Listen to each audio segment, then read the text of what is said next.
Well, good morning. This is Brother Peter with Tidbits from the Word, number 3. And the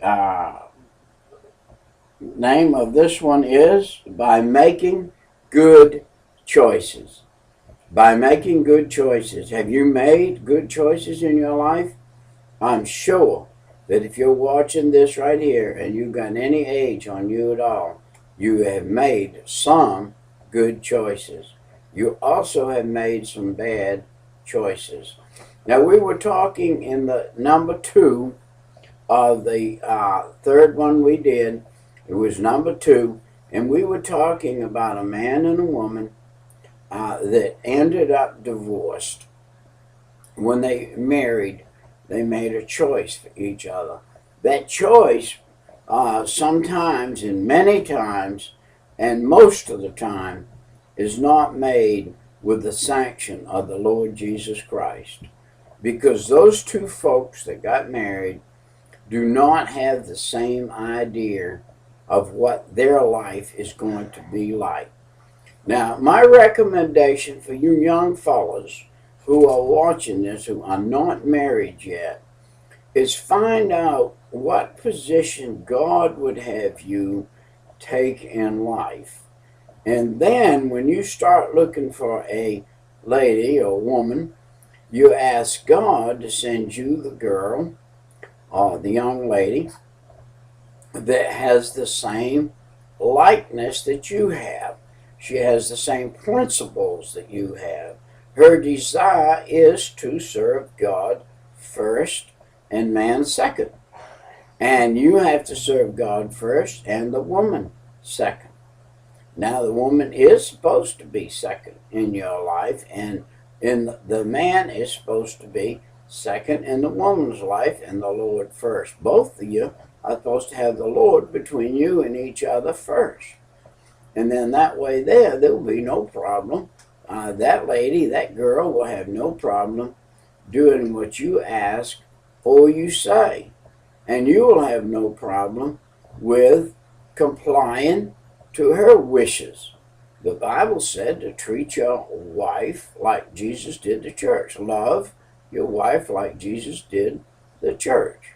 Now, if your heart's desire is something outside of the realm of the Word, and God deems it okay for you, for instance, you can pray for a car. Lord, I need a car. You can pray for a specific car. You can say, I would like a Buick or a Dodge or a Chevy or a Cadillac. And sometimes God will honor that there. And sometimes the Lord will say to you, you don't need this fancy car. You just need a Volkswagen or something simple to get around in. Like just a pair of wheels. You don't need something to be proud of. You'll be proud of the automobile and not proud of me. And when you pull up to a house, your automobile can stand between you and me. I have dealt most of my life, almost all of my life, with what would be considered the working class of people out here in this world. And because I've worked with the working class of people, most of them, the majority of the working class people, do not drive BMWs, do not drive the high-end cars. They drive regular, low-end automobiles just like I do, that a working class man would have. And because of that, it would be a little bit offensive for me to drive up to a house to visit, knock on the door, and talk to the people about the Lord in a nice shiny Cadillac or a nice big car, when the cars in the yard are an old truck or an old car or whatever. So we need to fit what God would have us do. We need to fit. Well, you know, God makes everything fit. Far be it from me to wear a $600 or $700 wedding band. This little old $59 one works fine. It far be it from my wife to wear a $2,000 or $3,000 ring. when the little old ring on her finger is fine. We don't have to put on airs. I would rather be more comfortable physically and with each other and have a good life and be on the working man's side than to have a lot of wealth and be very unhappy. And by the way, many people have made choices to buy out of their ability. If you're using plastic instead of cash and you do not have the money to pay for it right then, the best thing you could do is not buy it.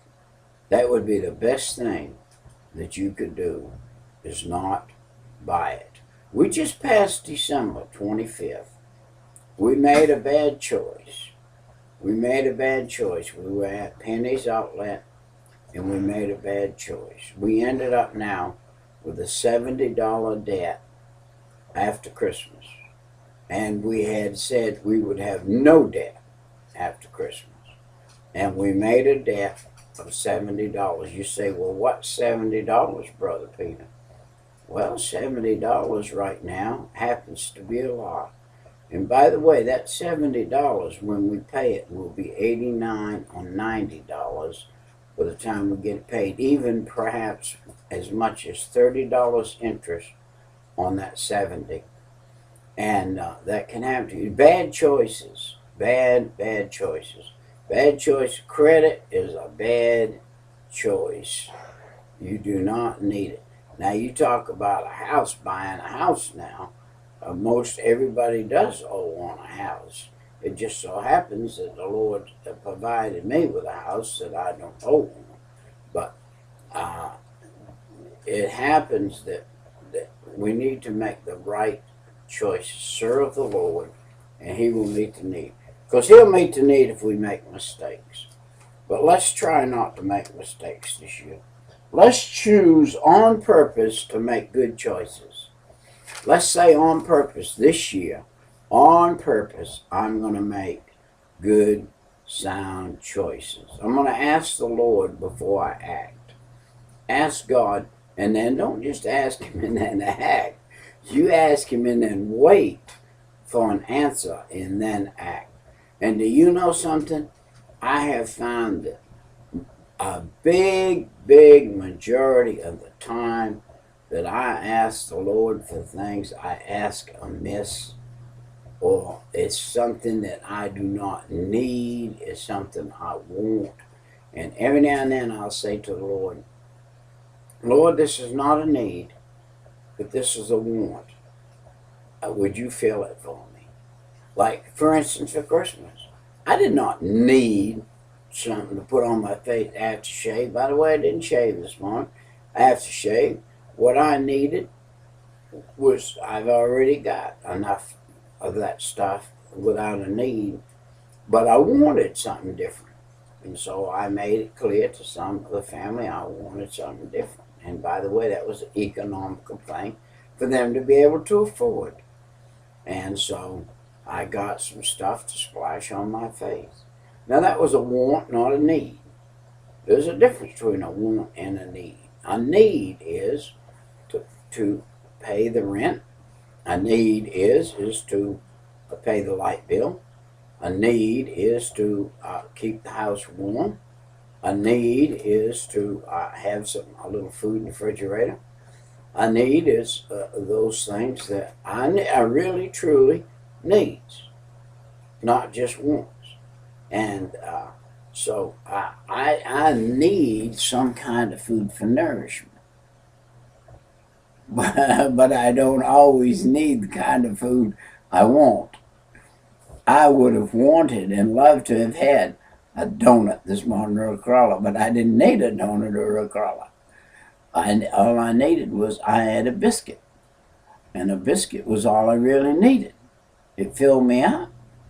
And by the way, every time I eat a biscuit, I thank the Lord that I grew up eating biscuits, and I know how to enjoy a biscuit.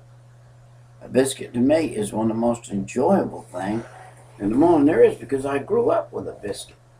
and not steak for breakfast.